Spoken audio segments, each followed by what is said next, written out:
Legend Arceus brings a huge number of new mechanics to the world of Pokemon. Different from mainline games, this new entry focuses more on exploration and made tons of improvements on how players obtain and experience the Pokemon around them. Arceus also brings back familiar features such as trainer battles and riding Pokemon to travel the world. You might ask yourself what to do after finishing the game, or what to do if it's just simply too easy to beat.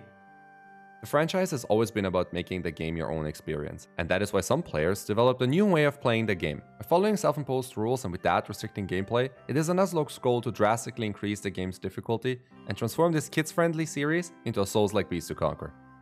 But can these fan-made rule sets developed for main series games be applied to this new open-world genre? Let's find out. First, here is a quick summary of what a Nuzlocke is.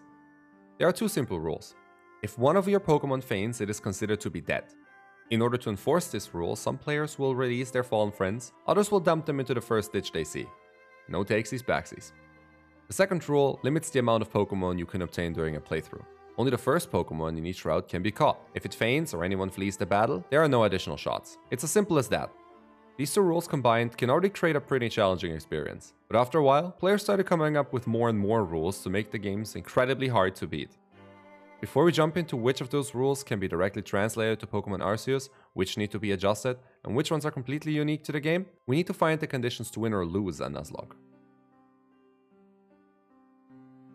Usually, a main series Nuzlocke is won by beating the game's champion without ever blacking out. As long as at least one of your party members survives, you're good to go and continue the run. Since there are no gyms, Elite Four, or champions in Legends Arceus, the run is won by beating the final boss of the story. The game also adds another losing condition, since players can black out if they take too much damage. Keep in mind that drowning or fall damage are a way to lose your run. I have a fun habit of dying way more to gravity than anyone ever should in a game, so make sure to do better and watch your step. With that out of the way, here are the most important Nuzlocke rules that can be directly translated into Pokemon Legends Arceus. The first defining rule of a Nuzlocke, which is if a Pokemon dies, it's dead, can be taken as is and needs no further adjustment. Another easy rule to adapt is the nickname rule. It exists for the sole purpose of inflicting super effective emotional damage on yourself whenever a Pokemon dies. Giving them names makes you get attached to them, and oh boy does it hurt when they reach 0 HP. This is even worse in Pokemon Arceus, since Game Freak decided to give us the possibility to hang out with our precious children during the lonely days of our mountain watch. The duplicate or species clause can be a bit of a bummer here and there, because it sometimes feels like all you see is hyper-aggressive mushrooms and strange thundercats. It is easily implemented here as well. Whenever you find a Pokemon or any of its evolutions that you already own, you're not allowed to capture it. You can grab as many extra Pokemon as you need to level up or complete side quests, as long as you don't use them in battle. More experienced Nuzlockers will also remove any possibility to use healing or status items during battles. This is often referred to as no items in battle and will drastically increase the difficulty of a run. Most players that use this rule call their runs hardcore Nuzlockes. The last extra rule that can be adapted is that players will use level caps to prevent themselves from overleveling the next big challenge coming up in their playthrough. As already mentioned, Pokemon Arceus does not have any gyms or Elite Four, but boss battles will do just fine. Especially in late game, they can get extremely challenging and require a lot of mastery to overcome. Here is a short spoiler-free list that you can use on your playthrough. Other rules that are easily adapted are that starters have to be picked at random, trading Pokemon is not allowed, or that you can only use the same amount of Pokemon as your next adversary. This one can be an incredibly hard challenge in Arceus, as noble Pokemon can dish out a lot of damage and RNG can ruin runs depending on whether you choose your encounter at random or pick them yourselves. Which also brings us directly to the rules that can or have to be adjusted in order to work in this new genre. The first one is actually a variation of the second base rule, because it is impossible to catch only the first Pokemon in each route, simply because there are no routes yet. What most players seem to have been doing so far is that they get a one encounter per location tag on each of the 5 big areas of the game. You can find those tags once you uncover new areas on the minimap. There is another small adjustment that needs to be made for this rule to work.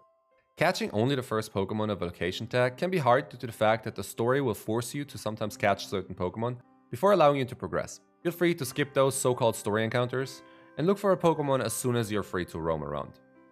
You also have to decide what you want an encounter to be, as you do not necessarily have to engage in battle with a Pokemon. Some players will just choose a Pokemon, and if it disappears, they get no additional shots. Others will engage in battle and go by the standard rules where death and escaping combat means a lost encounter. Now that we know where and when you can encounter your Pokemon, let's go on with how you can obtain new party members. There are different ways to approach this. If you really want a random encounter without getting biased by all the cutesy little shinks hopping about, you can stand in the middle of a wider plane, close your eyes, rotate your stick for a while, and the first Pokemon you see is going to be your encounter. This, however, can be dangerous, as aggressive Pokemon can attack you and potentially end your run. My preferred way of choosing a Pokemon in this game so far is to walk up to a location tag and choose one of the Pokemon that are nearby. This will give you a slight advantage in your playthrough, as you can plan which Pokemon you're going to need to beat certain bosses. Keep in mind that the original purpose of this rule was that players would use the first encounter only to prevent them from looking for their favorites and having the same mons over and over. Playing with new Pokemon adds variety to the game and forces you to think differently each time you start a new run. And who knows, you might find a new friend along the way, so maybe next time, give that lonely Kricketot a shot. Should you really want RNGesus to take the wheel in your Nuzlocke, close your eyes, walk forward, and keep throwing balls until you either hit an animal with one of them or die. If you feel like you have some trouble beating the game, you can also choose to add an additional alpha Pokemon to your encounters for each location tag or map. With that, you have all the tools you need to play most main game Nuzlocke formats in Legends Arceus. But if you want to try out some things that are unique to the new game, here are some additional rules you could use. When traveling through Hisui, you will sometimes find satchels laying around alpha Pokemon spawns, which are basically another player's items that they lost when blacking out. They are a powerful tool to gain extra and especially evolutionary items really quickly. The no satchel rule makes sure that these little bonuses have to either be found in a wild or are not available to the player at all, removing some powerful early game Pokemon like Scizor from the game. The no shopping rule makes sure players are forced to get out there and really gather their resources themselves. This also includes items from the merit point exchange, experience candies, and all the special merchants, which can further increase the difficulty. Another way of limiting resources is the no crafting rule. Legends Arceus offers you a fun new way of spending time in the wild and to supply yourself without ever having to visit a shop or grant missions for money. Why not ignore all of that joy? By removing crafting from the list, it becomes mandatory to gather and sell resources and use your well-earned pocket money to buy whatever you need. Completing missions and working on the Pokédex can also earn you a lot of cash, but will in return push Pokémon a lot faster towards the level cap. Both the no shopping and no crafting rule can severely increase the time it takes to complete a run, as collecting resources for Pokeballs and healing items will take a while. At some point, players will unlock a new way of thinking about tall and strong women. I mean, look at this lady. Susie, the move tutor, will teach your Pokemon powerful moves that they would usually not be able to learn. Removing her would limit you to the level up moveset of each Pokemon and can weaken some versatile and strong mons such as Tesla Cat and Lola Bunny. If you're really into grinding, feel free to also remove side quests from the game, as they sometimes reward tons of XP, powerful items, and even free Pokemon. The last thing I want to talk about are some tips and tricks to look out for when going on your adventure. I play a lot of runs over on Twitch, so feel free to drop by and watch me cry as I lose my starter once again. Trainer battles are really difficult, and if you are used to the main game Pokemon damage calculation, you might want to forget everything you have learned so far, as attacks seem to hit a lot harder in this one.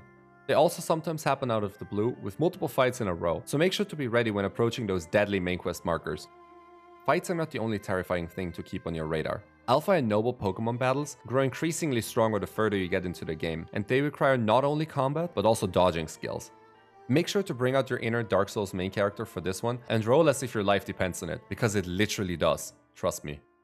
Another fun way to lose your run is by underestimating a wild Pokemon's attack. Unlike the main games, you're not immune to status conditions, and will faint if you take too much damage or get poisoned at the wrong time. So watch out for the red eye icon on top of the screen, as it indicates when a Pokemon has spotted and might attack you. The single most important advice I can give you to survive your runs is to always keep track of the turn order, and to make sure you completely understand the mechanic.